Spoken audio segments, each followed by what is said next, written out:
Salut, c'est Dinos, on est dans Hit Tips pour 20 minutes. Vous prenez pas pour Moïse, on n'agit pas les mères. Merde, je le répète pour 4-5 fois. J'ai toujours voulu faire de la musique. J'ai toujours voulu faire de la musique et j'ai toujours fait de la musique, je crois. Et je voulais être concepteur et d'acteur en publicité. C'était vraiment beaucoup de musique et beaucoup de genres variés.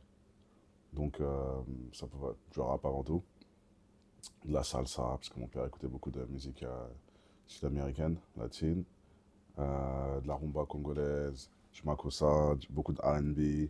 J'ai de la chance en fait de prendre un peu de chaque membre de ma famille et de toutes les personnes de mon entourage.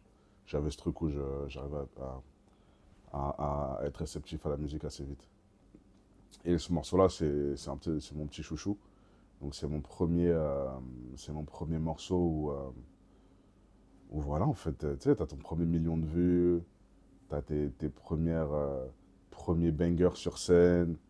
Je me rappelle, je l'avais fait à la première partie de Joke à la Cigale, à Théaba, à la Cigale. Et, et ouais, c'était exceptionnel. Donc, non, c'est mon petit chouchou, celui-là. C'est le début d'une grande aventure. Mais je reste persuadé que, ouais, il y a un moment où. Je pense que c'est pas se lasser, je pense que peut-être des fois, il faut réactualiser les morceaux, les réinterpréter de manière différente, rajouter des instruments, changer les drums, rajouter de la mélo, quoi que ce soit. Ou peut-être ne pas chanter le morceau pendant une période donnée et le rechanter après. Si j'avais comment faire, tes larmes seraient déjà sèches. C'était pas la première fois que j'écrivais pour un artiste, mais c'est peut-être la plus grosse chanson que j'écris pour un artiste. Bah, tu sais, quand tu écris pour toi, des fois, tu as de la pression. Très souvent, tu as de la pression. Et quand tu écris pour les autres, tu sers la cause de quelqu'un d'autre. Et c'est une manière noble d'écrire, c'est une autre manière d'écrire.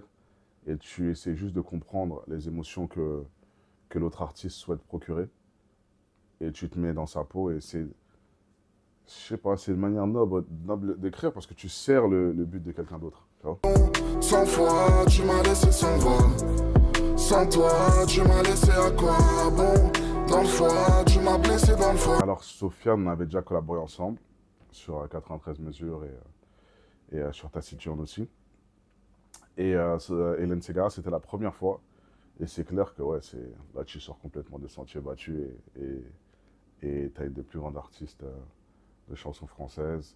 Et ouais, tu essaies d'être à la hauteur et de faire une belle chanson et de faire une œuvre qui dure. Donc, non, c'était. Et surtout, les souvenirs en studio, la manière dont ça s'est passé, la manière dont Sofiane m'a envoyé la loupe de piano, la manière dont Hélène a été réactive assez vite, la manière dont on a fait en studio ensemble et tout, non, c'est de très bons souvenirs que je garde. Tu sens la pression, bah, pas que pour se réinventer, tu sens la pression de manière générale en tant qu'artiste. Et je pense qu'une carrière, c'est une sorte de voyage. Et c'est plus plein de destinations, je dirais. Et c'est ce que je fais. Je vais voyager dans la vie et voyager dans ma carrière. Et aller dans plein de destinations et me dire, ah, j'ai kiffé le Japon. Ah, j'ai kiffé tel endroit, mais j'y retournerai peut-être pas. Pas de ouf. Ah, c'est comme ça que je vois ma carrière. C'est vraiment un voyage. Et de pas aller tout le temps dans la même destination. On peut me dire, ah, mais j'aime bien cet endroit et j'y vais tout le temps. Non, c'est vraiment visiter plein d'horizons. Et à la fin, je ferai les comptes et je me dirai, ah, voilà tout ce que j'ai fait.